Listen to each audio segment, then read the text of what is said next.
musyrif yang akan mendampingi kawan-kawan nanti di PNDI. Insya Allah pada sore hari ini saya diberi materi oleh Ustadz Fahmi itu sangat banyak sekali. Jadi materi dari toharoh sampai kepada sholat jamak qashar. Itu kalau kita baca, kalau kita pelajari di buku-buku fikih, itu satu bab itu bisa rangkumannya saja itu bisa sampai 600 halaman ya kalau kita dilihat di Madzhab Arba'ah atau Al-Fiqh wa Adillatuhunya Dr. Wahbah Zuhaili. Jadi nanti mungkin kita akan lebih berdiskusi lebih banyak, itu lebih baik saya kira, karena saya yakin yang hadir pada kesempatan sore kita kali ini adalah teman-teman pilihan, para ustadz-ustadz muda. Insya Allah nanti secara basic sudah ada. Baik kawan-kawan, izinkan saya untuk share screen ya. Nanti kita jadikan co-host sebentar. Oh, okay. Mungkin nanti ini buat memang karena materinya cukup banyak ini, jadi paling tidak nanti kita perbanyak diskusi, kemudian bagaimana praktek-prakteknya untuk masalah taharah itu, kemudian sholat mungkin itu saja. Oke. Berarti langsung saja mungkin ini sambil menunggu ya. Yang pertama tentang wudhu, definisi dan lain tentang wudhu, saya kira kawan-kawan sudah ada basicnya. Yang kita perhatikan adalah masalah wudhu ini tentang rukun wudhu. Kalau kita bicara madzhab di dalam fikih terkait dengan rukun wudhu, sebenarnya kata-kata rukun dan fardhu itu juga menjadi diskusi tersendiri di kalangan fuqaha, sehingga kalau kita ingin mendiskusikan misalnya satu rukun apakah ini dipakai oleh beberapa madhab, sebenarnya juga tidak kurang fair, karena memang istilah rukun sendiri juga berbeda-beda. Ada yang fardhu, ada yang wajib, itu juga ada istilah tersendiri di dalam madhab tertentu. Sehingga setidaknya mungkin secara gamblang, secara keseluruhan seperti ini saja mungkin fardhu atau wajib, gitu kan, kita pahami sebagai sesuatu yang apabila ditinggalkan, ya dengan sengaja itu ditinggalkan, maka akan menjadikan wudhunya tidak sah. Nah, maka di beberapa mazhab, gitu kan, kalau di Indonesia mazhabnya kebanyakan Syafi'i, itu sudah hafal mungkin sejak kita masih kecil ya. Jadi rukun wudhu kalau di mazhab Syafi'i itu ada 6 ya. Jadi 4-nya itu yang termaktub di dalam Al-Quran, kemudian ditambah dengan niat dan tartib. Ya, ini yang ada di mazhab Syafi'iyah yang banyak yang dianut oleh masyarakat Indonesia kebanyakan. Kemudian di mazhab-mazhab yang lain itu ada beberapa tambahan dan ada beberapa pengurangan. Misalnya di mazhab Maliki, saya sering berinteraksi di mazhab Syafi'i dan Maliki karena beberapa guru saya langsung di mazhab itu. Sedangkan Hanafi dan Hambali mungkin dari literatur yang kita baca dan kita kaji. Niat sendiri itu kalau dalam pemahaman dalam mazhab Hanafi itu bukan termasuk rukun. Begitu juga dalam mazhab Hambali. Tetapi ingat, ketika kita baca itu bukan rukun menurut mazhab itu, bukan berarti ketika ditinggalkan tidak mengakibatkan tidak sahnya. Tetap kalau disengaja maka tidak sah. Karena itu adalah syarat, gitu kan. Hanya itu saja pendekatannya. Jadi memandangnya sebagai syarat dan yang lainnya sebagai rukun atau fardhu. Sehingga bisa dibilang niat ini menjadi sebuah keharusan oleh semua mazhab. Walaupun mungkin istilahnya berbeda-beda. Ada yang mengatakan sebagai syarat, ada yang mengatakan sebagai rukun atau fardhu.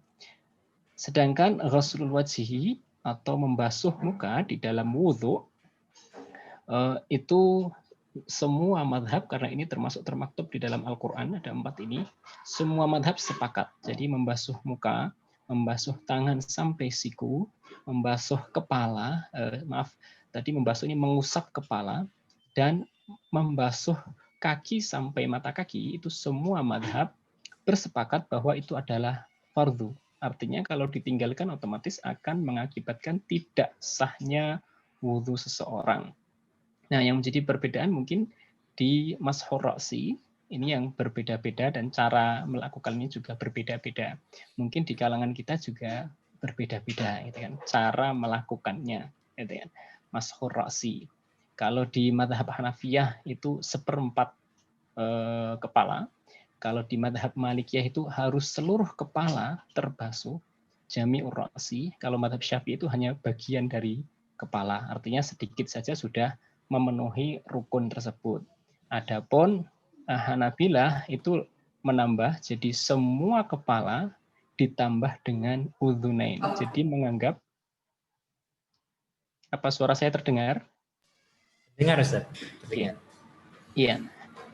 Jadi mengusap semua kepala dan termasuk telinga.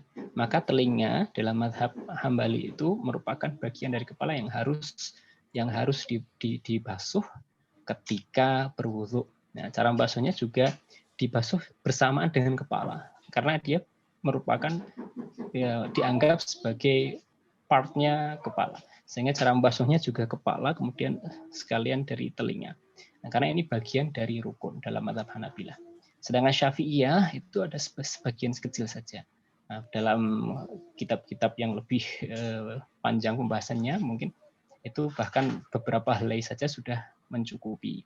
Adapun Malikiyah semua kepala dan Hanafiyah 1/4 kepala. Jadi kira-kira 1/4 kepala. Selanjutnya adalah membasuh kaki, itu semua sepakat itu adalah fardu yang tidak boleh ditinggalkan sampai mata kaki. Kemudian ada tambahan 3 fardu lagi yang sebagian mazhab memakai, sebagian tidak. Artinya kalau menganggapnya sebagai fardu, maka keharusan untuk melakukannya. Bagi yang tidak menganggap fardu, maka itu adalah sebuah sunnah. Jadi ketika dia lupa dalam melaksanakannya, itu wudhunya tetap sah. Tetapi bagi yang menganggapnya fardu, maka harus dilakukan. Yang pertama adalah al-muwalah, atau secara berurutan terus-menerus, tidak ada jeda, gitu ya, sehingga membiarkan anggota yang dibasuh itu sampai kering, baru membasuh yang lain, itu tidak boleh. Dan ini menjadi fardu di dalam mazhab Malikiyah dan Hanabilah. Artinya tidak boleh ada jeda ketika membasuh satu anggota dan anggota yang lainnya.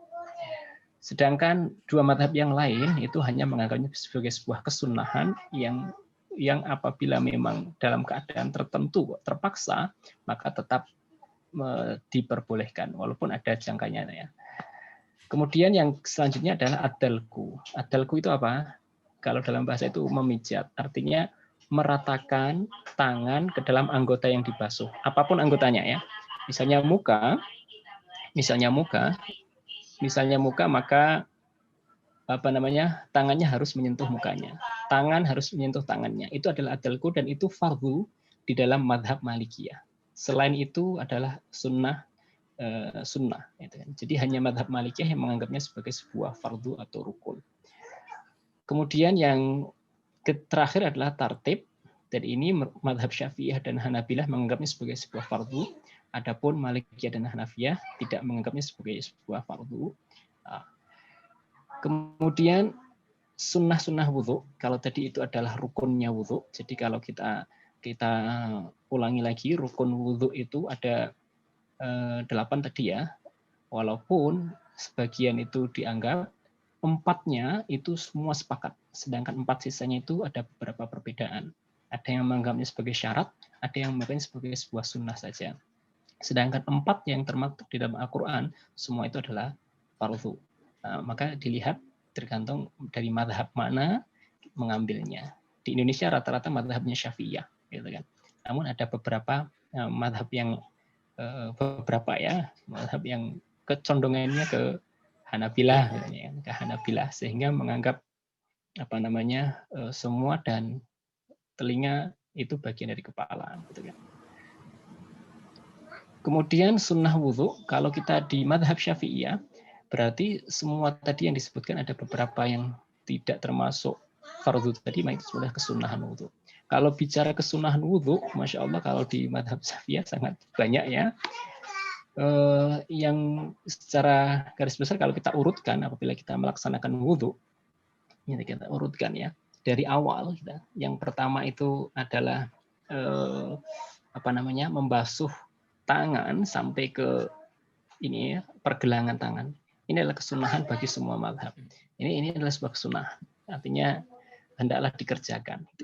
Kemudian membaca basmalah. Membaca basmalah juga merupakan kesunahan di semua mazhab. Kemudian berkumur-kumur, beristinsyak. Dan ini tata caranya berbeda-beda. Ada yang satu-satu, kemudian ada yang sekaligus, gitu ya. Tapi dalam yang terpilih itu adalah yang penting kita ketika itu istinsyaknya harus menggunakan, ketika mengeluarkan airnya dari hidung harus menggunakan tangan kiri, karena itu adalah sunnah. Jadi memasukkannya tangan kanan, mengeluarkannya tangan kiri. Dan semuanya adalah sunnah. Kemudian selain madhab Hanabilah tadi, mengusap telinga itu adalah sunnah juga.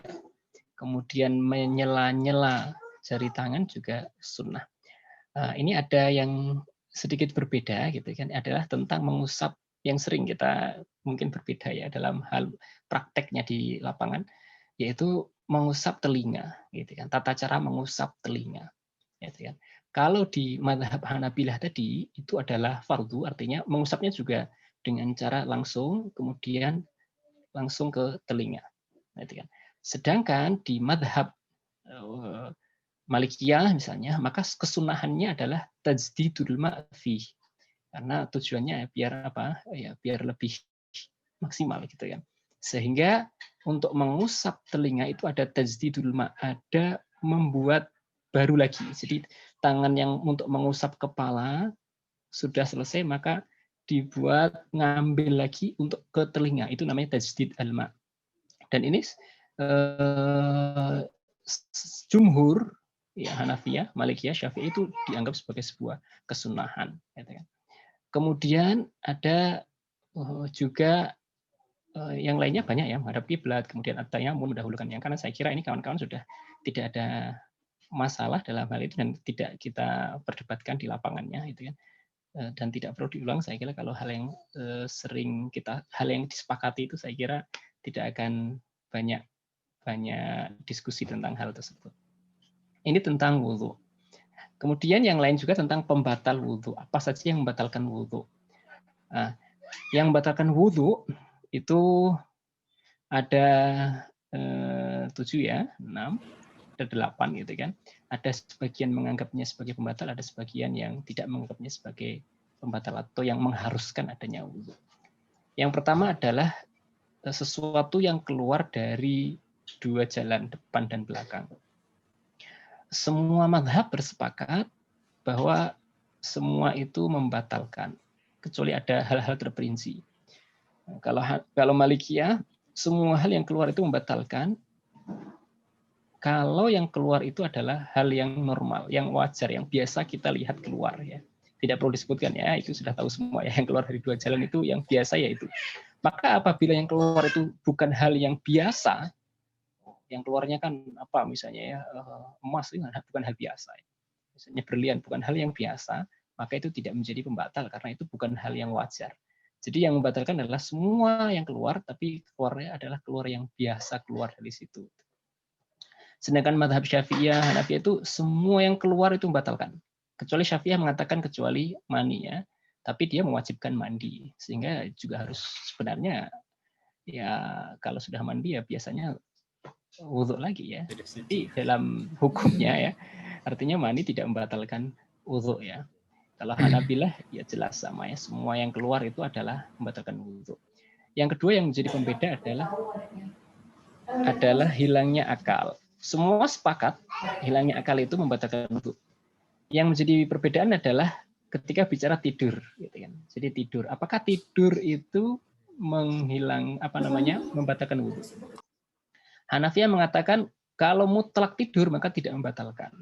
kecuali dia tidurnya benar-benar tidur seperti orang tidur ya, terlentang gitu kan, tiduran ya, itu benar membatalkan. Tapi kalau misalnya sedang taklim seperti ini kemudian tertidur, maka tidak membatalkan menurut Hanafiyah. Nah, kalau Malikiyah rambu-rambunya apa? Yang penting tidak naum sakil. Naum sakil itu tidak disebut sebagai orang tidur gitu. Yaitu kalau saya terjemahkan seperti itu. Selama dia tidak disebut sebagai orang tidur ya, misalnya tertidur saja biasa, maka tidak membatalkan. Naum khafif itu tidak membatalkan. Kalau naum sakil baru membatalkan. Nah, ini yang Syafi'iyah, ini yang sering kita dengar adalah apabila tidurnya ketika pantatnya ini dia tetap di tempat tidurnya, gitu kan. Mau tidur bagaimana kalau itu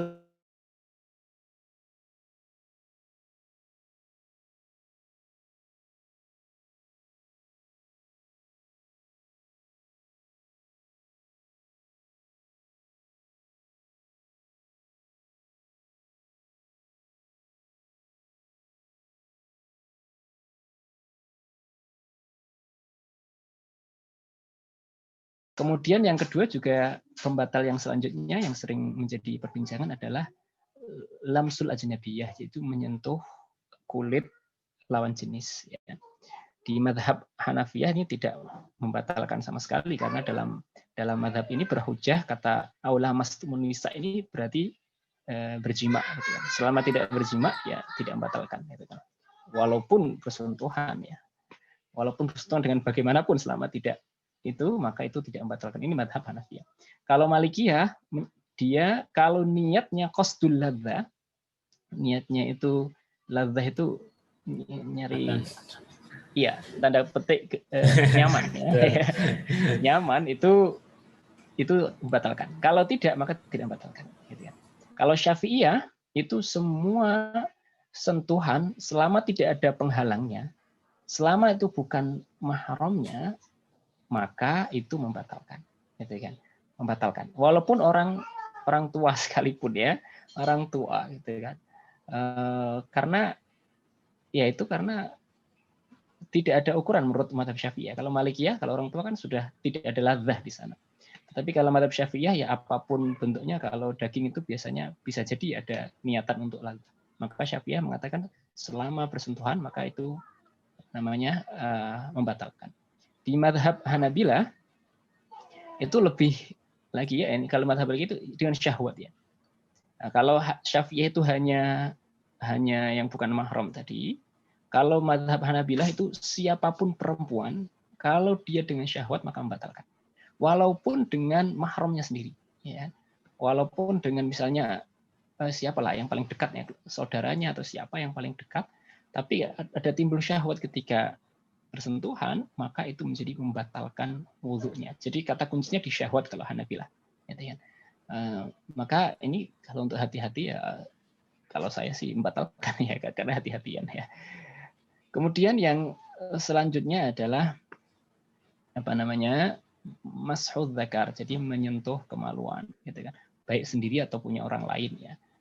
Orang lain itu jangan dibayangkan tidak ada, maksudnya misalnya punya anaknya, gitu kan, sedang membersihkan, gitu kan, maka itu membatalkan menurut jumhur madhab, kecuali Hanafiyah tadi ya. Kalau Hanafiyah kan, iya.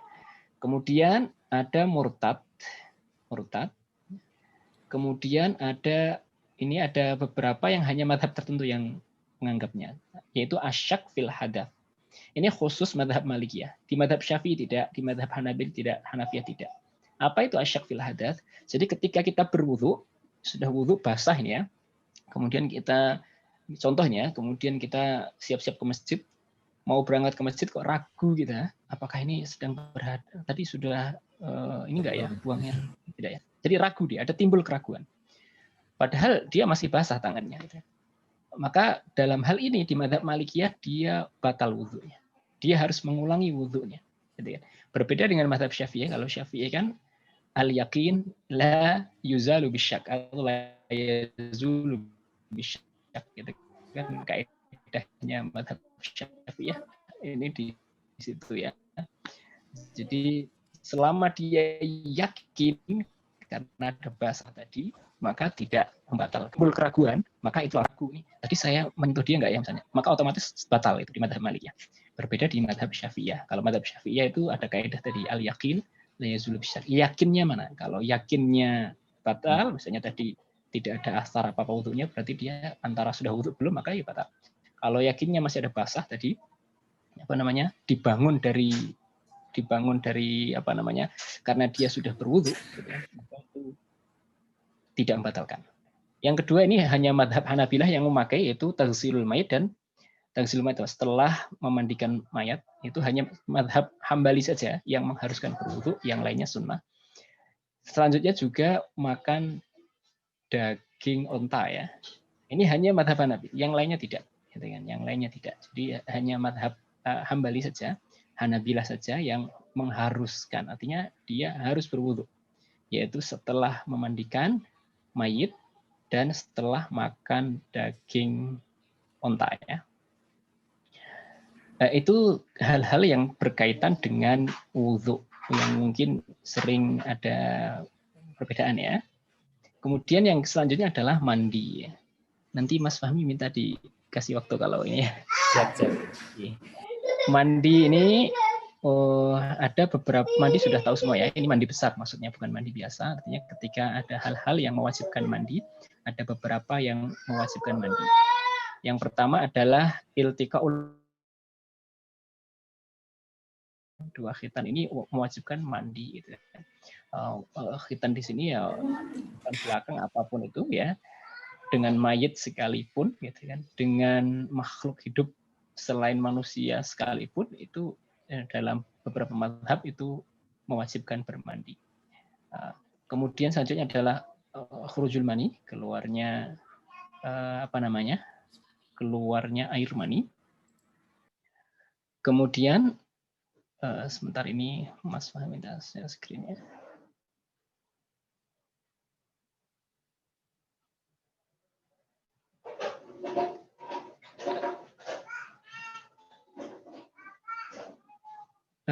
Mungkin akun yang satunya ini yang ada gambarnya ini mungkin Mas Fahmi. Oke, sambil saya lanjutkan ya. Jadi itu yang mewajibkan mandi. Kemudian damul haid wan nifas sudah jelas. Kemudian orang meninggal dan orang yang baru masuk Islam. Ada beberapa rukun atau fardunya wudhu, dan ini beberapa madhab berbeda ya. Sudah bisa share screen, Sir? Sudah ya.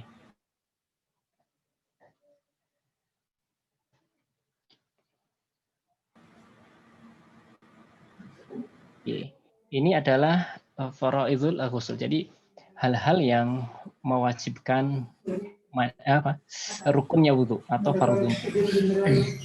Ini kalau di beberapa madhab berbeda-beda ya. Yang paling banyak itu Malikiyah ini fardhunya. Yang paling sering adalah Hanabilah. Kalau Hanabilah itu fardhunya wudhu cuma satu, yaitu meratakan air ke semua tubuh, itu rukunnya. Syafi'iyah ada dua, tambah satu ini ya, niat, kemudian seluruh meratakan air ke seluruh badan. Ini Syafi'iyah. Yang ketiga Hanafiyah. Hanafiyah itu ya, niat itu tidak termasuk rukun, tidak termasuk fardu tapi wajib. Jadi membedakan ini ya, antara syarat, maksudnya syarat ya. Artinya tidak boleh ditinggalkan walaupun bisa dilakukan sekali. Kalau niat itu rukun berarti ketika dia mengguyur, itu yang membedakan ya. Makanya ada sedikit perbedaan nanti ketika wudhu dan mandi itu antara mazhab Hanafiyah dan Syafi'iyah. Makanya kalau mazhab Syafi'iyah ketika berwudhu kan muqtarinan, jadi harus dimulai, niat itu harus bersamaan dengan fardhu pertama dimulai. Jadi kalau misalnya wudhu, maka dia ketika sedang membasuh muka itu harus diniatkan. Itu muqtarin fil. Makanya kalau Hanafiyah syarat tadi, sehingga sebelum berwudu misalnya sedang membasuh tangan atau sedang ini bersiap wudu, kemudian dia niatkan berwudu, maka sudah terpenuhi karena itu syarat, bukan rukun. Itu yang sedikit membedakan. Tapi dua-duanya tetap harus dilaksanakan. Artinya niat yang membedakan cuma apakah ini syarat atau ini menjadi rukun. Gitu. Bedanya tadi kalau syarat kan berarti di luar perbuatan artinya. Itu perbedaannya. Kalau Syafi'iyah Malikiyah menganggap niat itu sebagai sebuah rukun, gitu kan. Kalau Hanafiyah itu sebagai sebuah syarat, tapi tidak boleh ditinggalkan juga. Dengan sengaja tidak boleh. Ini Hanafiyah itu lihat ini malahan dalam mandi itu ada rukun namanya berkumur. Jadi tidak boleh ditinggalkan. Kemudian istinsyak tidak boleh ditinggalkan ya, membersihkan hidungnya istinsyak tadi. Kemudian baru meratakan air ke semua badannya. Jadi hanya ada satu rukun yang disepakati semua mazhab, yaitu meratakan air ke semua badannya. Adapun beberapa itu sebagian sebagai rukun dan sebagian sebagai sunnah saja. Kemudian di mazhab Malikiyah itu ada malah tambahan beberapa yang menjadi rukunnya. Yaitu ad-dalku sama seperti wudhu. Jadi tidak hanya mengguyur saja. Kalau mengguyur saja selesai. Misalnya di mazhab Syafi'i misalnya, Anda niat mandi besar kemudian nyemplung ke kolam renang selesai. Itu sudah memenuhi karena sudah takmimul ma itu kan. Tapi di mazhab Malikiyah belum. Karena apa? Harus ada ad-dalku. Jadi harus meratakan tangan ini harus menyentuh kepada anggota tubuh yang sedang diguyur. Itu ad-dalku. Jadi harus ketika dia mengguyur badannya maka harus tangan ini ya kalau dalam bahasa Jawanya itu digosoi ya, digosok. Itu bagian dari fardu. Kemudian mualas juga, jadi harus tidak boleh kepala dulu terus lanjut nanti ya, tangan dulu nanti tidak boleh harus terus ya. Kemudian yang menjadi wajib juga fardu juga di mazhab Malikiyah itu adalah takhlil asyir. Jadi menyela-nyela rambut itu juga fardu ya di mazhab Malikiyah. Ini faraidul ghusl. Itu saya kira tentang tentang wudhu dan mandi. Kalau tayamum, sekarang tayamum. Tayamum itu sebabnya ada 2, walaupun ada beberapa sedikit ya diskusi tentang para ulama, tapi ini disepakati sebabnya 2, yaitu hilang faktul ma itu tidak adanya air sama sekali, atau al-ajzu an isti'malil ma, jadi tidak mampu menggunakan air walaupun ada air. Bisa karena takut ada musuh atau karena butuhnya air nanti, gitu ya. Jadi ketika diminum nanti kita nggak bisa apa-apa, ketika buat wudhu nanti nggak ada untuk minum misalnya. Atau fakdul alatil ma, tidak ada sarana untuk mengambil air. Air ada tapi tidak ada sarananya. Atau karena dingin, gitu kan. Karena dingin itu boleh tayamum, dingin banget ya. Jangan dibayangkan di Indonesia, kalau di Indonesia saya kira suhunya tidak sampai derajat. Iya, kalau di beberapa negara Eropa, Amerika, dan negara-negara Asia bagian utara sana kan dinginnya luar biasa. Nah, maka ini diperbolehkan tayamum menurut jumhur mazhab, kecuali Syafi'iyah. Gitu kan. Kecuali mazhab Syafi'iyah, kalau Syafi'iyah boleh Anda tayamum, tetapi ada tetapinya. Tajibu alaihi al-i'adah, tapi nanti setelah dinginnya hilang diulangi lagi wudu gitu. Nah, ini mazhab Syafi'iyah. Kalau jumhur boleh ya. Bolehnya artinya kalau sangat dingin nanti di Eropa misalnya kawan-kawan nanti melanjutkan S2 atau S3 di sana sedang musim dingin ya. Oh, itu kan dingin banget maka ini, tapi mazhab Syafi'iyah tidak membolehkan. Nanti ya diulangi lagi. Jadi menurut mazhab Syafi'iyah. Ini rukun tayamum. Rukunnya ada niat. Ini di 2 mazhab. 2 mazhab yang lain tidak menganggapnya karena tadi niat itu adalah syarat. Ya, di Hanafiyah dan Hanabila itu syarat. Bedanya apa syarat rukun tadi seperti yang dijelaskan tadi ya. Jadi kalau rukun itu kan niat itu berarti harus ketika pekerjaan itu dilakukan gitu ya. Kalau syarat kan bisa dilakukan sebelumnya gitu kan. Sebelumnya ya jangan terlalu lama ya. Misalnya mau mandi kemudian saya niat mandi ya, baru mengguyur itu sudah boleh. Tapi kalau muqtaran bil fi'li berarti ketika tayamum berarti ketika membasuh pertama kali itu baru sambil niat gitu kan. Nah, itu bedanya tadi ya. Tapi tetap walaupun hanya istilah syarat dan fardu, rukun gitu kan. Tapi itu tidak boleh ditinggalkan. Karena kalau satu melanggar rukun berarti tidak sah, satu melanggar syarat ini juga tidak sah. Kemudian ini juga ada perbedaan tentang as-sa'id at-tahur gitu kan. Kalau di mazhab Syafi'i as-sa'id at-tahur itu yang penting ada turab. Turab itu yang ada hubarnya. Hubar itu yang ada debunya gitu kan. Itu di mazhab Syafi'i. Kalau di mazhab yang lain ya semua hal yang ada di atas bumi itu dianggap sebagai sa'id. Artinya bisa kerikil, bisa apapun ya yang ada di atas bumi, selama itu memang bagian dari bumi, ya kan, Walaupun ada rinciannya banyak ya, misalnya kayak emas, yang barang-barang tambang itu tidak disebutkan menurut mazhab Hanafiyah, misalnya tidak boleh. Ya. Tapi selama bagian itu disebut sebagai bumi tanah, itu kan disebut sebagai tanah. Oh ini bagian dari tanah, maka itu diperbolehkan. Tapi di mazhab Syafi'i harus ada gubarnya tadi, gubarnya. Ini dan at-tahur harus suci, artinya itu juga tidak boleh terkena najis. Jadi harus suci. Nah, di mazhab saya juga tidak boleh mustakmal, juga tidak boleh tadi ya.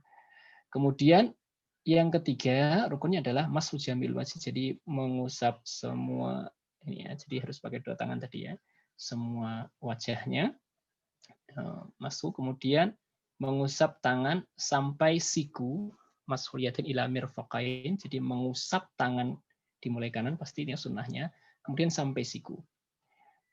Ini menurut dua madhab, sedangkan Malikiyah dan Hanabilah itu cukup sampai alqa, jadi tidak sampai siku, tapi cukup sampai sini saja, jadi cuma pergelangan saja ya.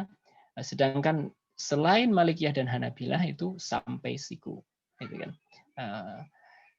Jadi kalau ada sesuatu, nah ini di madhab ini ya, Malikiyah tadi, jadi kalau ada sesuatu yang menempel, baik itu khotim itu apa ya, kita pakai gelang atau pakai cincin, maka itu juga rukunnya harus harus dibuka dulu.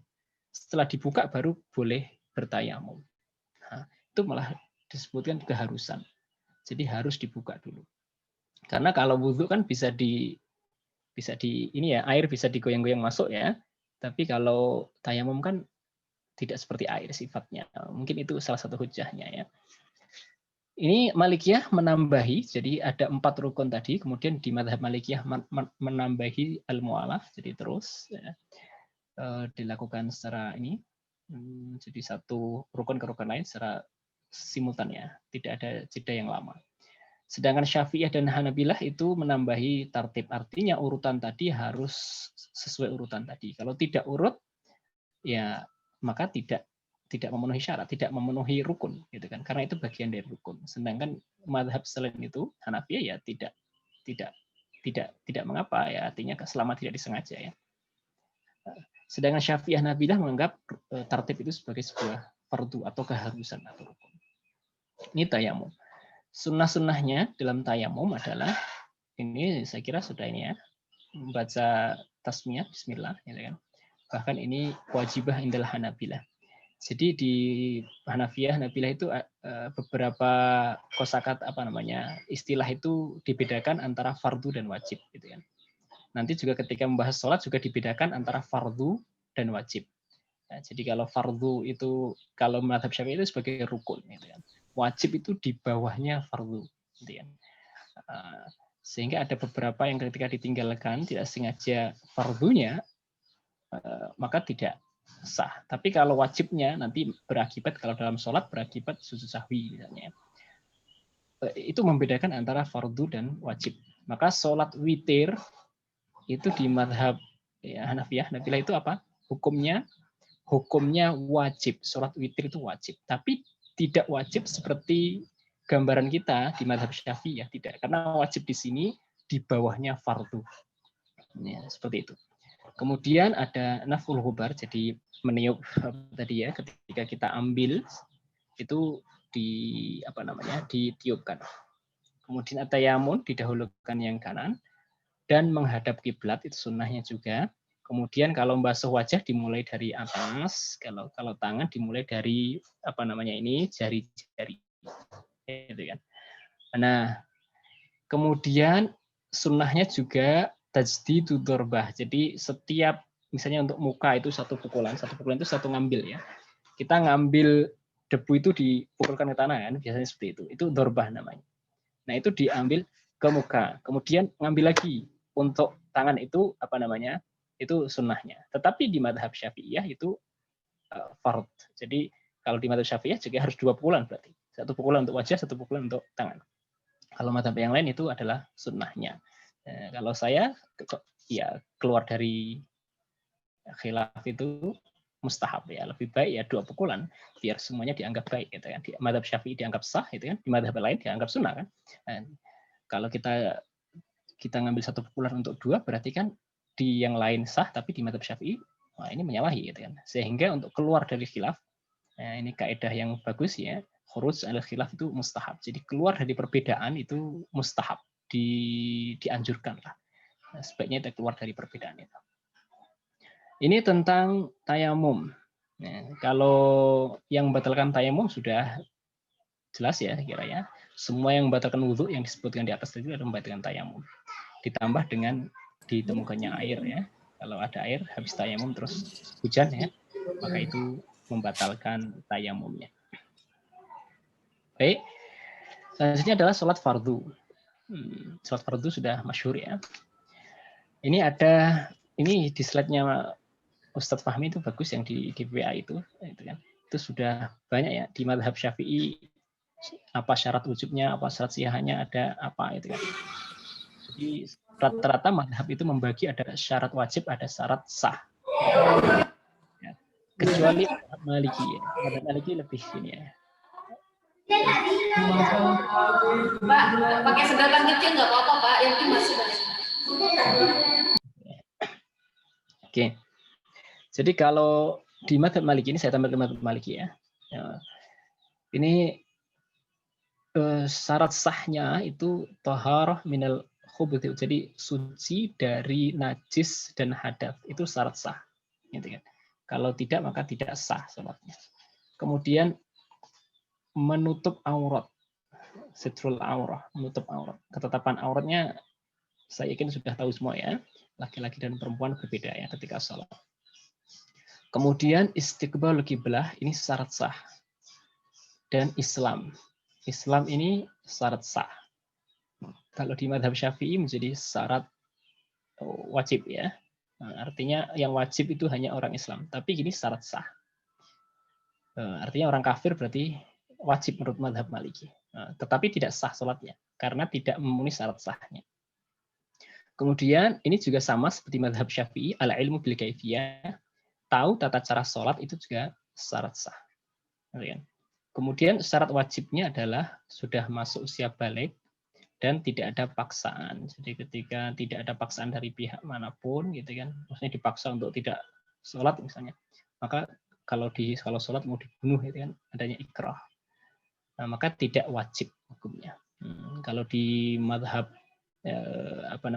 di mazhab Syafi'i ditambahi dengan Islam dan berakal, gitu kan.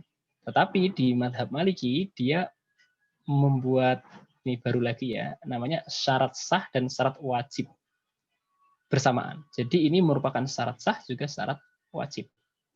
Yang pertama bulughud dakwah, ini syarat sah juga syarat wajib. Artinya orang yang tidak sampai dakwahnya Rasulullah ini dia tidak berkewajiban sholat, juga tidak sah sholatnya. Akal juga beritu, artinya orang yang tidak berakal itu tidak wajib baginya dan juga tidak sah. Ya, kan? Karena tidak memenuhi syarat wajib dan syarat sah. Dukhul waktu sholat, masuknya waktu sholat. Artinya kalau sekarang ya kita tidak wajib untuk sholat maghrib karena belum waktunya sholat. Ini lebih ini ya, mazhab Maliki ya. Jadi ini belum wajib bagi kita karena belum waktunya maghrib.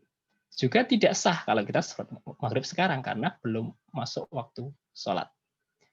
Oke, kemudian selanjutnya adalah Allah yafqidu tahurain, tidak tersedianya air dan debu untuk bersuci. Gitu ya. Kalau tidak tersedia, maka tidak terpenuhi syarat sah dan juga syarat wajib. Ini hanya khusus di mazhab Malikiyah. Kalau di mazhab Syafi'iyah, ya dia harus mengulangi ya.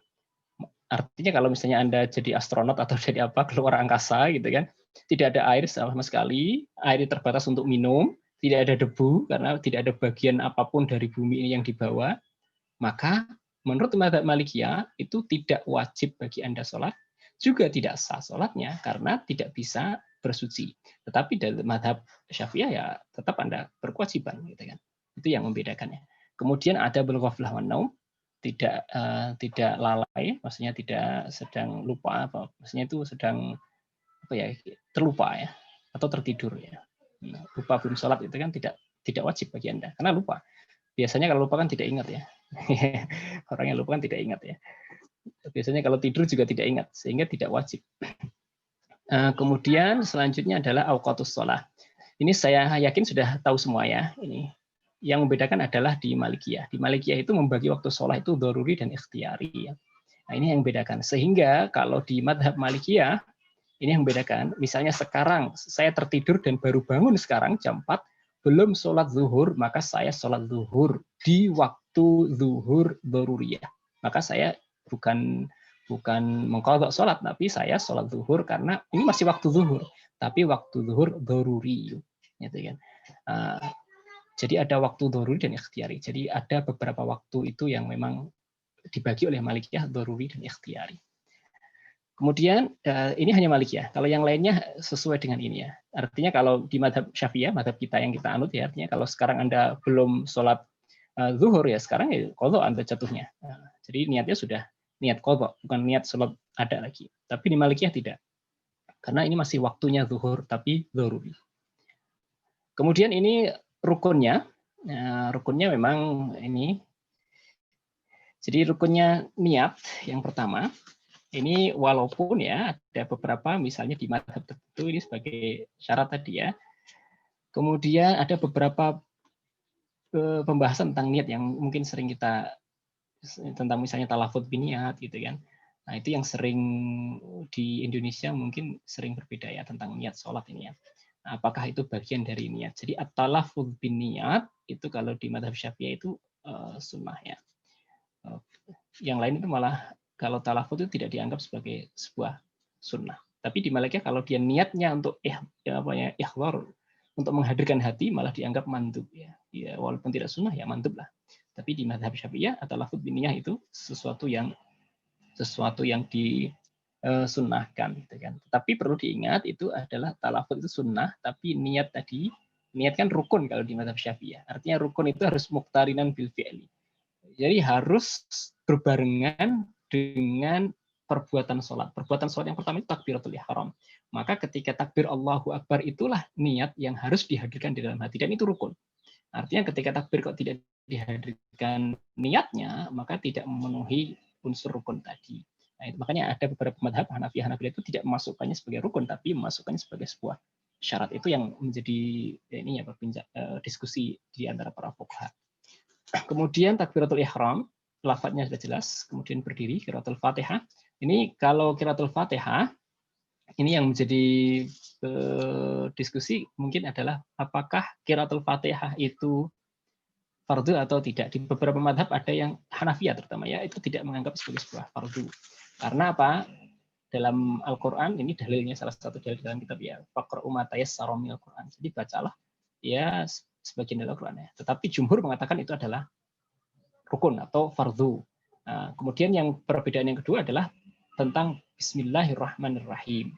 Apakah ketika membaca Fatihah dengan Bismillah atau tidak? Gitu kan? Hanya madhab Syafi'i saja yang mengharuskan dengan Bismillah, karena madhab Syafi'i menganggap Bismillah itu sebagai bagian dari Al-Fatihah. Sehingga orang yang tidak membaca Bismillah di madhab Syafi'i tidak memenuhi rukun Fatihah.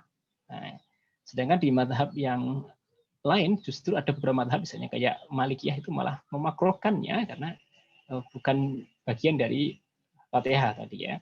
Itu yang membedakan. Madhab lain ya dibaca sir. Hanya dua itu yang sedikit berbeda gitu kan dalam pelafatannya. Nah, mungkin ini kalau kita sikapi bagaimana baca tidak ya tergantung. Kalau saya pribadi gitu kan, karena di lingkungan Syafi'iyah maka harus baca. Kalau tidak baca pasti akan didemo banyak orang. Banyak demo nanti kita dianggap tidak sah, nanti kejadian karena kemudian mereka sholat lagi di belakang buat jamaah baru kan. Jadi masalah. Maka kalau kita diundang khutbah, maka alangkah baiknya juga bertanya bagaimana di sini, apakah Fatihah tidak, Bismillah tidak. Itu lebih aman ya. Karena itu kalau keluar dari khilaf itu ya mustahab ya baca Fatihah, itu sebenarnya keluar dari khilaf karena tidak ada yang mengharamkannya kan. Kemudian rukuh i'tidal sudah masyhur ya, sujud awal tsani, kemudian duduk di antara duduk ya, al-julus bainahuma, antara dua sujud ya.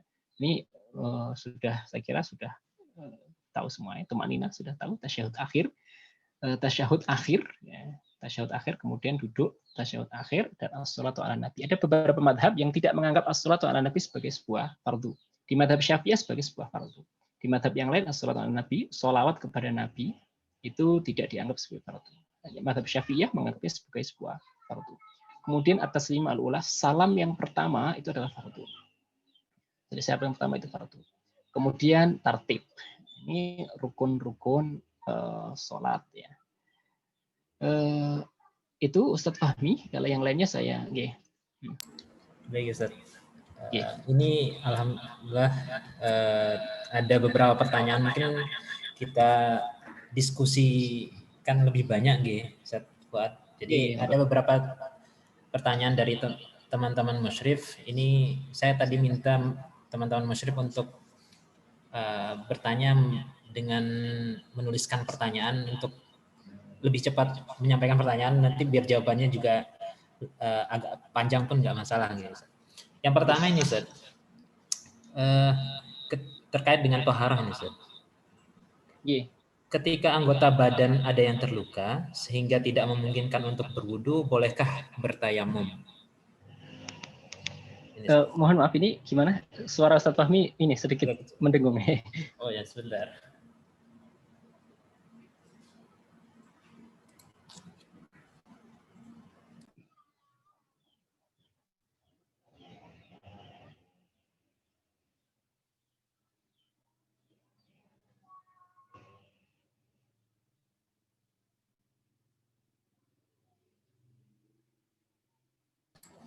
Halo Ustaz. Ya, silakan. Nah, jadi ada ini 3 pertanyaan Ustaz terkait dengan toharoh. Yang pertama, apakah ketika anggota badan ada yang terluka sehingga tidak memungkinkan untuk berwudu, apakah boleh bertayamum? Itu yang pertama Ustaz. Jadi ketika terluka apakah boleh tayamum? Kemudian dari Mbak Siti Nidol Fatin, ini terkait dengan pembatal wudhu di mazhab Syafi'i, tadi disebutkan bahwa bersentuhan dengan orang tua pun itu membatalkan. Apakah yang dimaksud juga termasuk dengan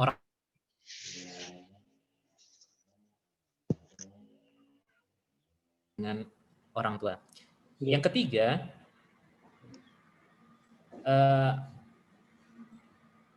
saya masih belum tahu kalau tayamum orang yang ini, bagaimana cara tayamum orang yang tangannya sudah nggak ada, misalnya mungkin secara dari lahir tidak ada atau mungkin pernah terjadi kecelakaan sehingga anggota tubuhnya diamputasi. Itu Zat. Ada 3 pertanyaan. Iya. Terima kasih. Pertanyaan pertama tadi tentang bagaimana kalau ada luka tadi ya.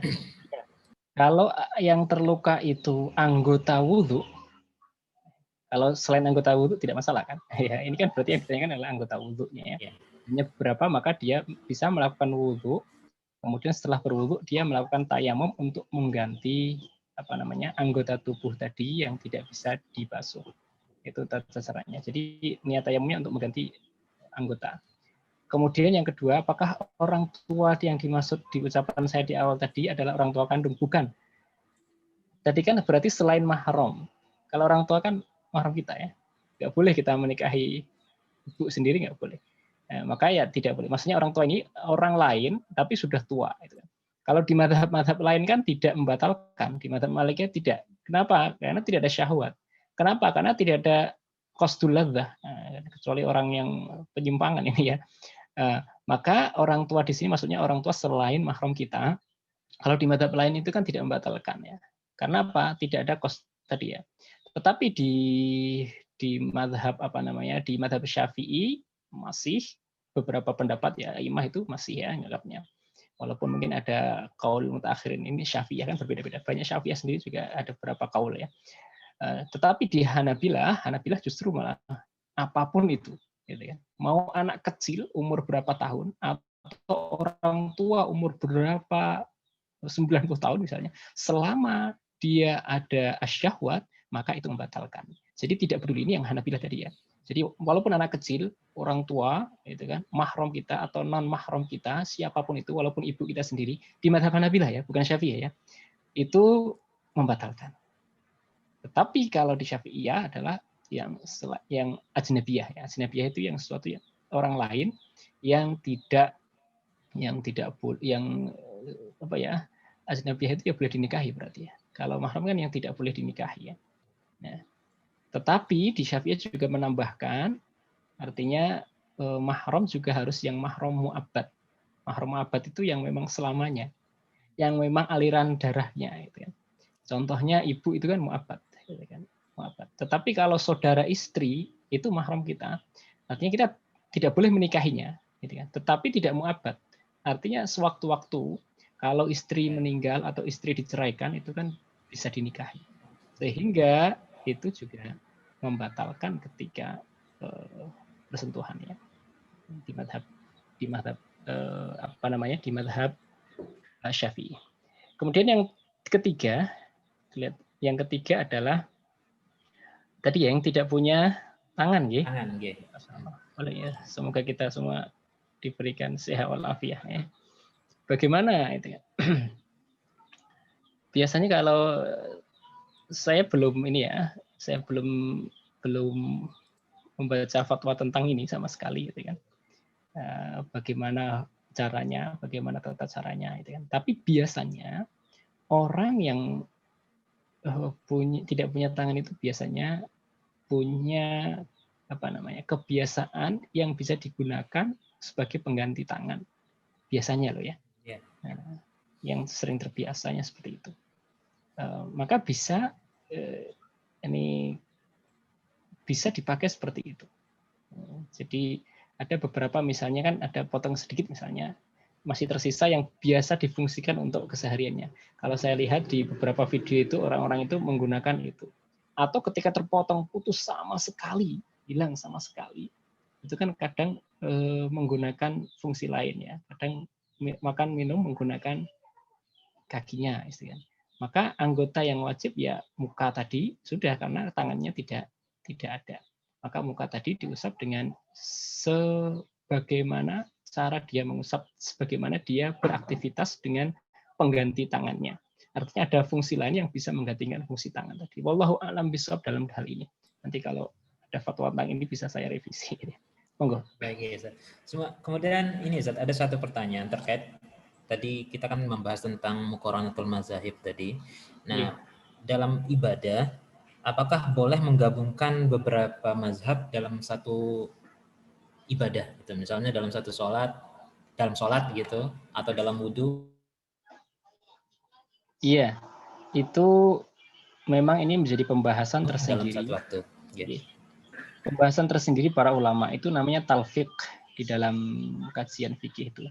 Talfiq itu adalah menggabung-gabungkan kaul-kaul mazhab, kemudian diamalkan gabungan-gabungan itu talfiq. Nah, sebenarnya dengan perbedaan pendapat itu memang ada keuntungannya bagi umat Islam, yaitu ada kemudahan ketika terjadi masalah ya. Dan ketika ada masalah yang rumit bisa ada alternatif yang bisa dipakai gitu ya.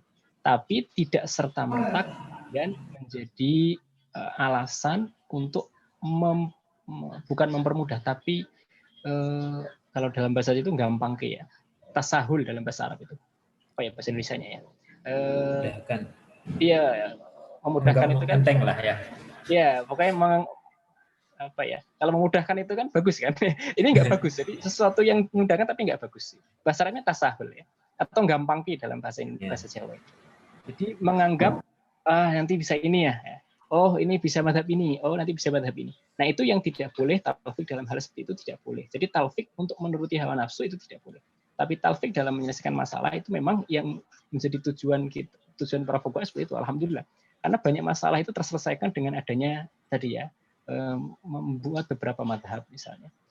Tapi ada aturan-aturannya, salah satunya misalnya tadi ya tidak boleh menuruti hawa nafsu tadi, untuk cari yang paling mudah misalnya, karena tasahul tadi gampang ke. Yang kedua juga agar tidak gampang ke tadi, tidak tasahul tadi, maka sebaiknya ketika talfik itu dalam satu paket ya. Satu paket. Misalnya wudhu ya satu paket wudhu. Boleh, misalnya wudhu Anda kok pakai mazhab Maliki ya dari awal sampai akhir harus Maliki semua ya. Jangan sampai ketika syaratnya pakai Syafi'i, kemudian pengerjaannya Maliki, membatalkannya pakai Hambali misalnya. ya jelas nggak nyambung, dia mencari enaknya berarti itu kan. Iya, betul. Jadi kita harus semuanya di satu. Kalau misalnya kalau bersentuhan itu tidak membatalkan karena saya mengikuti mazhab Maliki, maka fardunya harus diikuti mazhab Maliki. Mazhab Maliki apa? Membasuh semua kepala, adalku, memijit tadi, atau adalku itu apa ya? Menggosok tadi. Jadi wudhu itu harus digosok.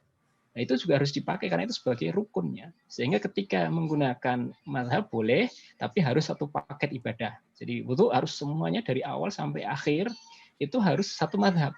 Tidak boleh di awal mazhab Syafi'i, rukunnya pakai mazhab Maliki, pembatalnya pakai mazhab Hanafi. Ini mesti nyari amannya sebenarnya itu. Lebih parah lagi kalau cuma dicomot-comot itu kan. Rukunnya saya cuma 2 aja lah gitu kan. Karena ini dianggap ini enggak bisa, ini harus satu paket gitu kan. Kayak tadi misalnya mandi, rukunnya saya 1 aja lah gitu kan. Karena ini kan dianggap syarat ini, dianggap ini, dianggap ini. Enggak, harus satu paket. Jadi satu paket itu apa? Di mazhab itu, ini menurut banyak fuqaha itu seperti itu kan. Sehingga itu agar umat itu tidak tasahul tadi, tidak gampang tadi. Karena kan kebanyakan kalau mengikuti mazhab itu kan kita sifatnya tiba ya, mengikuti kan. Kita tidak mencari dalilnya secara detail karena kita memang tahapnya seperti itu. Sehingga jangan sampai kita kemudian mengikuti ternyata dalilnya itu berbeda-beda gitu kan. Kalau kita sampai ke tahap selanjutnya sehingga tidak cocok, tidak nyambung. Gitu. Maka kalau mau mengikuti ya satu paket tadi. Nah, kalau tidak satu paket sebenarnya tidak, karena khawatir tadi malah bersinggungan dalil satu dengan dalil yang lain. Wallahu a'lam bishawab. Monggo Mas. Baik, alhamdulillah sudah terjawab. Mungkin nanti kalau ada teman-teman musyrik yang ingin bertanya silakan. Itu kita masih ada waktu di jadwal itu kita sampai pukul 17 Ustaz. Oh, sampai jam 5. Oke. Oke, nanti ini masih ada 25 menit. Tapi ada satu pertanyaan mungkin Ustaz. Monggo silakan. Ini Ustaz, terkait dengan tayamum itu kan tadi di slide Ustaz Fuad tadi kan ada sampai marofik, kemudian kauain, sampai hanya pergelangan saja itu sih boleh. Nah, terkait dengan bagaimana untuk pengambilan debunya tadi. Iya. Pengambilan maksudnya pengambilan itu. Oke. Apakah cukup mengambilnya bagaimana? Oke, apakah hanya satu kali untuk muka, satu kali untuk tangan, atau cukup satu kali untuk kedua anggota? Iya, itu tadi kalau jumhur mengatakan tajdidud dorbah itu sunnah ya. Ya, termasuk di mazhab Malikiyah ya. Tapi di mazhab Syafi'iyah itu adalah fardu. Artinya tayamum itu zorbatan, jadi 2 pukulan. Jadi pukulan pertama untuk muka, pukulan kedua untuk tangan. Nah, itu menurut mazhab Syafi'i. Kalau kawan-kawan di Indonesia rata-rata mazhab Syafi'i harusnya seperti itu ya. Karena itu rukunnya, jadi harus 1 pukulan untuk muka, 1 pukulan tangan. Tapi kalau mungkin mazhab lain boleh ya, boleh karena di mazhab lain juga mengatakan selain Syafi'i malah itu hanya sunnah. Artinya boleh 1 pukulan itu untuk 2 gitu kan. Nah, jadi tajdid itu hanya sebagai sunnah tadi ya. Nah, tetapi di mazhab Syafi'i itu rukun. Artinya kalau rukun itu tidak boleh ditawar ini. Ini sudah keharusan ya. Anda harus melaksanakan itu. Artinya kalau mau tayamum ya 2 pukulan. Pukulan pertama untuk muka, pukulan kedua untuk tangan. Itu bukan sunnah tadi tapi menjadi rukunnya. Ini di mazhab Syafi'i. Maka kembali ke kawan-kawan tadi, ini mazhabnya apa? Tapi saya yakin ini kebanyakan orang Indonesia itu mazhab Syafi'i. Gitu. Karena saya lihat literatur marojik dari selain mazhab Syafi'i itu sangat sedikit ya, sangat sedikit sekali. Oke, monggo. Baik, terima kasih Ustaz Fuad. Mungkin ada teman-teman yang ingin bertanya kembali terkait materi kita karena ini untuk mempersiapkan teman-teman nanti kalau seandainya peserta ingin bertanya bagaimana tata cara wudhu, kemudian ada perbedaan-perbedaan itu, nanti mungkin teman-teman memiliki ya referensi lah untuk menjawab pertanyaan-pertanyaan dari para peserta. Ada yang ingin bertanya teman-teman musyrik? Mungkin sambil menunggu kita sampaikan tema yang lain itu yang ada di materi. Oh, oke, bisa. Ini tentang salat jenazah misalnya. Ada beberapa poin di dalam salat jenazah. Gitu kan. Ini kan salat jenazah juga bagian dari ini kan, yang materi. Iya, materi ini. Ya. Jadi salat jenazah itu hukumnya fardu kifayah ya. Saya kira kawan-kawan sudah tahu ya bagaimana tata cara sholat jenazah gitu kan, berapa takbir gitu kan. jangan berapa rakaat ya, ya itu berapa takbir ya. Ada 4 takbir dalam sholat jenazah. Nah ini yang saya sampaikan yang apa ya, mungkin diskusi di masyarakat ya terkait sholat jenazah itu ada beberapa. Yang pertama tentang ini apa namanya yang jadi perbedaan itu tentang di mana letak jenazah ya, di mana letak jenazah. Nah ini juga sebenarnya ada perbedaan ya di kalangan madzhab fikih ya, gitu. Sehingga nanti kalau misalnya ada perbedaan tidak kaget ya, karena ada beberapa di dalam masyarakat kita itu yang mungkin gurunya itu dari madzhab yang lain. Ya. Jadi kalau di madzhab Syafi'i itu kan kalau apa namanya jenazahnya laki-laki, maka jenazah itu di depan imam dan imam berada di depannya apa namanya kepala ya. Kemudian kepalanya jenazah itu berada di sebelah kanannya imam. Nah, itu di mazhab Syafi'i ya. Kalau perempuan, maka imamnya di tengah-tengah jenazah dan kepalanya berada di sebelah kanannya. Ada beberapa mazhab yang menganggap itu sebagai tidak sebuah keharusan, bukan rukun ya. Maka selain mazhab Syafi'i dan Maliki ya, kalau Maliki sama tetap jenazah diletakkan seperti itu, cuma bedanya adalah ketika disolatkan di Masjid Nabawi ya. Kecuali itu, selebihnya sama. Kenapa di Masjid Nabawi tidak boleh seperti itu? Karena nanti kakinya akan menghadap ke makamnya Rasulullah. Maka tidak boleh. Jadi dibalik. Jadi kepalanya di sebelah kiri imam dan kakinya di sebelah kanannya imam. Sebenarnya di mazhab lain tidak ada ketentuan seperti itu. Ada beberapa yang jadi memang itu sebagai sebuah kepantasan gitu kan. Ya.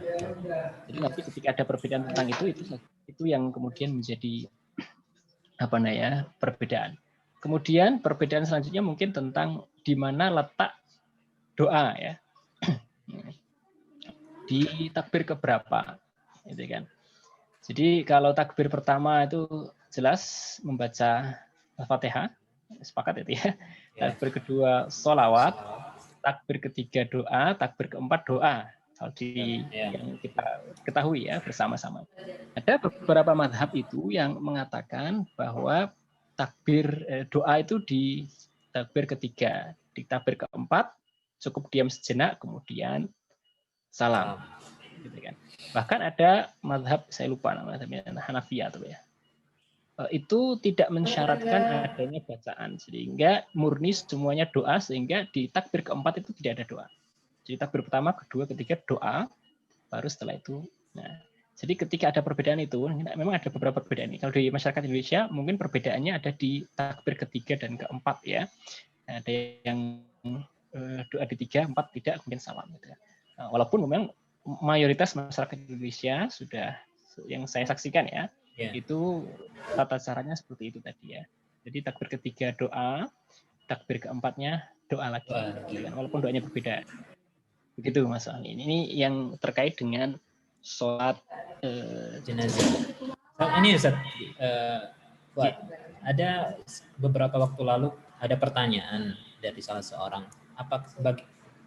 Apakah ketika salam di sholat jenazah itu harus mengeluarkan tangan itu? Jadi salam terus membuka tangan gitu. Jadi ada yang bertanya seperti itu. Apakah itu hal yang wajar di dalam sholat jenazah atau memang itu tidak ada tuntunannya? Sebenarnya mungkin itu kepantasan mungkin. Ya, kepantasan ya. Mungkin itu kepantasan. Saya kira tidak ada itu sebuah rukun tidak ya. Sebuah rukun juga tidak. Sama seperti ketika sholat fardu. Bahkan sholat fardu ya. Sholat fardu pun sama. Meletakkan tangan itu ketika kita berdiri ya, itu juga di dalam mazhab berbeda. Kalau di mazhab Syafi'i, itu kan meletakkan tangan di atas pusar, di bawah dada ya. Seperti itu ya. Di mazhab lain, itu di bawah pusar. Di madhab Maliki itu bukan sunnah. Jadi madhab Maliki itu tidak ada sunnahnya meletakkan tangan di situ. Karena apa?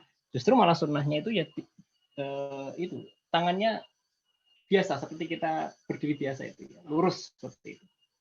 Jadi tangannya lurus seperti itu justru malah itu yang baik. Karena apa? Itu adalah amalnya ahli Madinah. Ini pendapatnya Malikiyah. Maka kalau kawan-kawan misalnya ke mana ya, negara-negara yang madhabnya Malikiyah, ke Maroko ya, ke Jazair misalnya, atau sebagian di Saudi itu tangannya lurus saja. Karena justru sunnahnya seperti itu.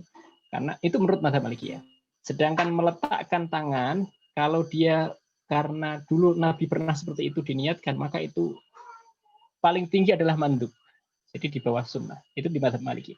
Kalau di madhab Syafi'i, itu malah kita disunahkan untuk meletakkan tangan seperti yang kita laksanakan setiap hari seperti itu.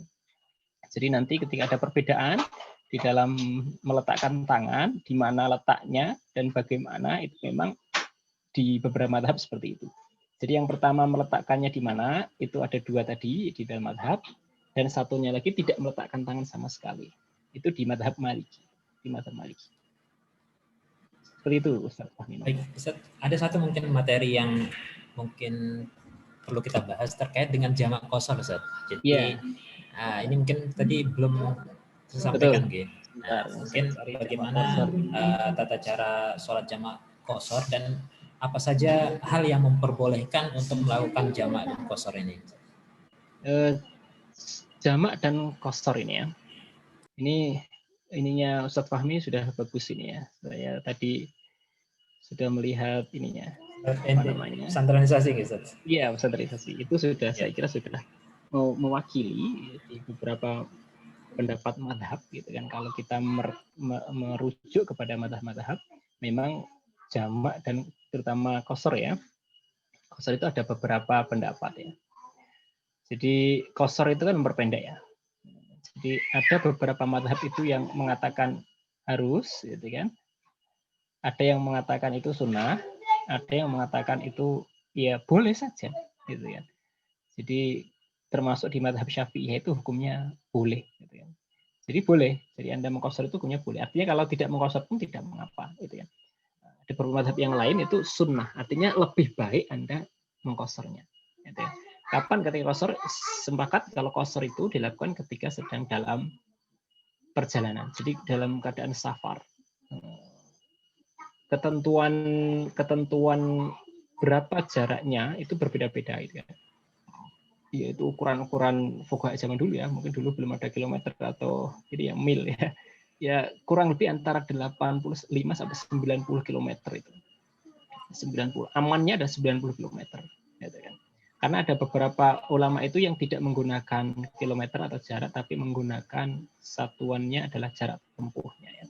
Jadi jarak tempuh 3 hari, walaupun misalnya perjalanannya pagi sampai jam 10 istirahat, misalnya istirahat besok lagi ya itu dianggap sebagai 1 hari.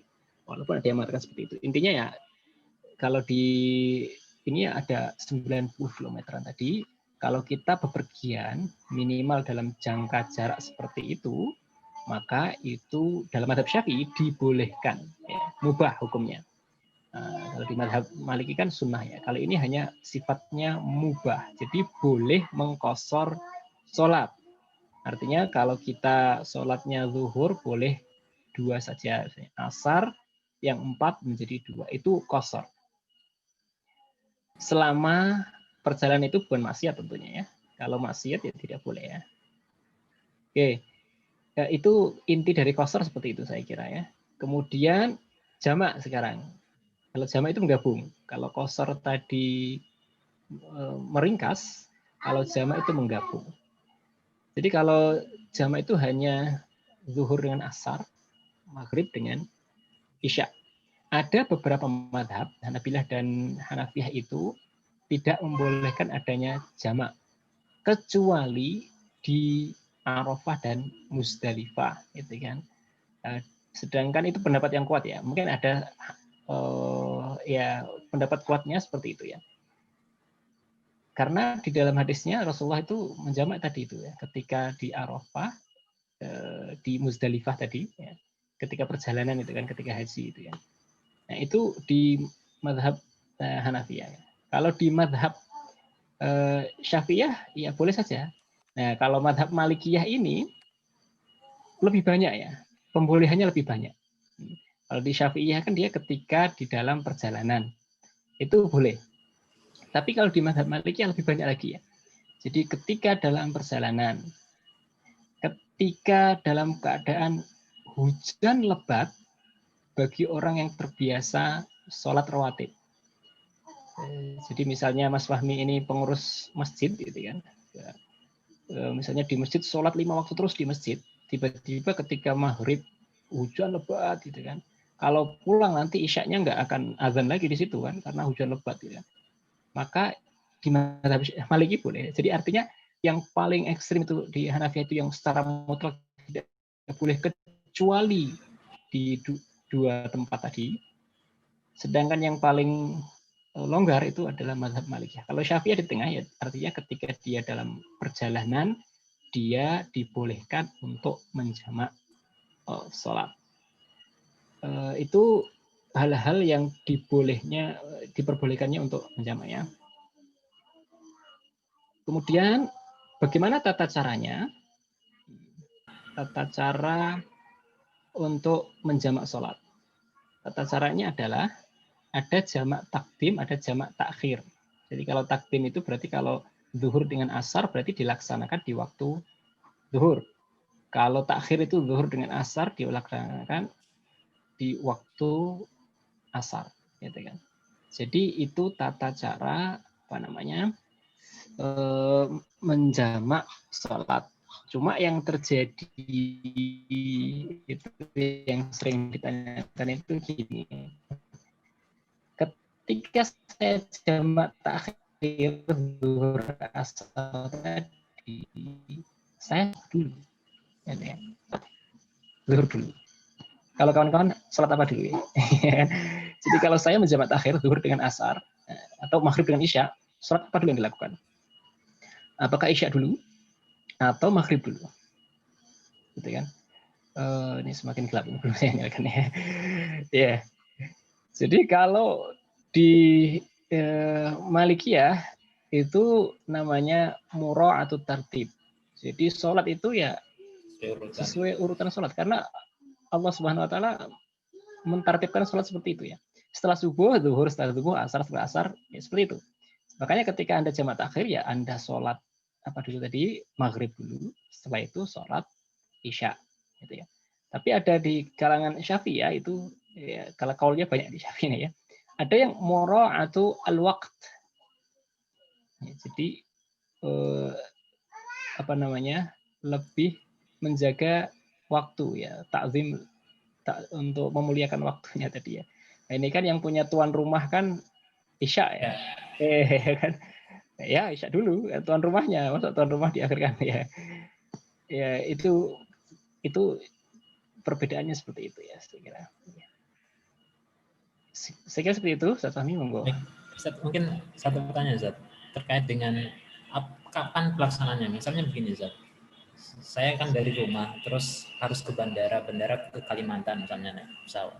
Apakah jamaknya atau jamak qashar lah misalnya kedua-duanya dilaksanakan ketika di bandara itu atau nanti sampai di lokasi? Iya, ini memang ada perbedaan pendapat para ulama membahas masalah itu ya. Dimulai dari mana sebenarnya? Apakah mulainya ketika saya sudah ini atau ketika saya nah itu kan. Jadi kalau kata kuncinya, kalau di Syafi'i itu kata kuncinya adalah kapan dianggap sebagai bepergian, gitu kan. Jadi ketika Anda mau ke Solo naik Grab, maka ketika sudah keluar dari kampung Anda itu sudah dianggap sebagai bepergian. Tapi kalau misalnya Anda di Palembang gitu kan, mau ke mana Riau misalnya, naiknya kapal ya, maka dari kapal itu ketika kapalnya pergi, nah itu dianggap sebagai bepergiannya, gitu kan, atau pesawatnya, gitu kan. Kalau di Syafi'iyah itu yang penting dia meninggalkan tanah kelahirannya tadi ya. Jadi sudah keluar dari tanah kelahirannya. Jadi misalnya kita di Jogja sudah keluar dari Bimo Mertani, misalnya keluar dari Bimo Mertani itu dianggap boleh untuk apa tadi ya, kosor ya, atau jamak kosor. Tapi kalau kata kuncinya kalau dari semua madhab itu kata kuncinya adalah kapan dia dianggap sebagai bepergian gitu aja. Apakah ketika dia pergi kemudian dia sudah nenteng tas masih di depan warung kopi, apakah sudah pergian? Ya belum dianggap pergian itu kan. Jadi ketika dia sudah naik pesawat itu pergian, itu pasti bepergian udah di atas pesawat kok itu kan ya. Atau sudah di bandara itu sudah iya, bisa. Di bandara sudah transit misalnya, atau di bandara sudah nunggu mau terbang, itu sudah dianggap sebagai karena itu sudah dianggap sebagai orang yang bepergian. Gitu. Jadi memang banyak kaul ya tentang bagaimana jaraknya, apakah itu. Tapi kata kuncinya tadi di mana dia dianggap sebagai bepergian, maka dia boleh jamak kosor. Kalau di kaul Syafi'i itu ya kapan dia keluar dari tanah kelahirannya. Misalnya kita ya keluar dari Ngaglik ya, atau keluar dari Sleman, itu ya sudah dianggap sebagai bepergian. Mau ke Jawa Timur ya sudah keluar dari tempat kita ya dianggap sebagai bepergian gitu kan. Ya, seperti itu ya. Wallahu a'lam bishawab nggih. Nggih. Matur nuwun Ustaz Fuad. Alhamdulillah ini sudah pukul 16.54, beberapa menit lagi. Oh, ini ada satu pertanyaan penutup mungkin Ustaz. Nggih, monggo. Ini ada pertanyaan dari Mbak Dela. Sekarang ini kan banyak sekali masjid yang tutup Ustaz.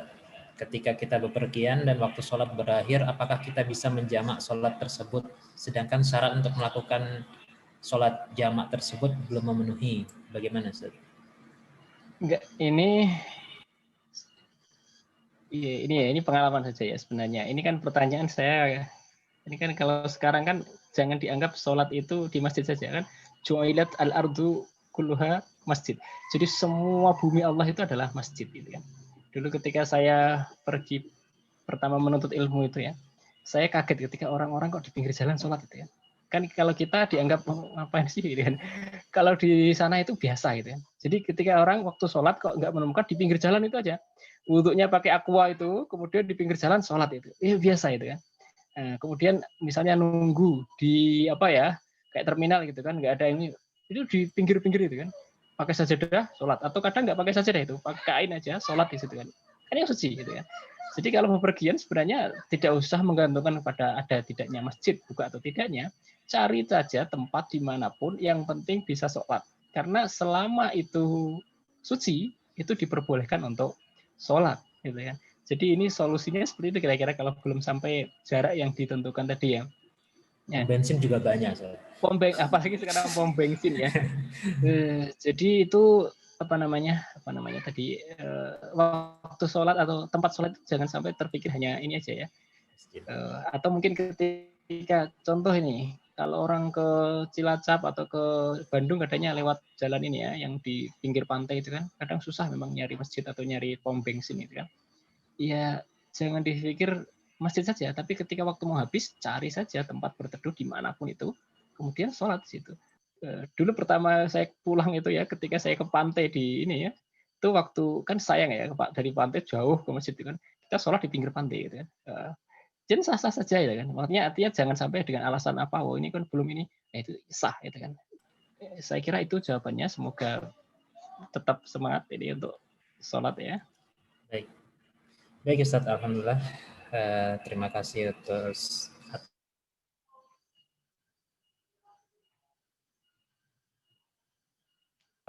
sudah ikut dari awal sampai akhir ini, dan mudah-mudahan materi yang tadi sudah disampaikan oleh Ustaz Fuad dapat memberikan kita tambahan pengetahuan ya tentang toharoh dan sholat, sehingga kita benar-benar mengetahui dengan bertambahnya ilmu kadang kita merasa ternyata saya jarang baca ya, atau ilmu saya ternyata sedikit. Nah, di sini kita sedang menambah keilmuan kita, pengetahuan kita tentang agama kita sendiri.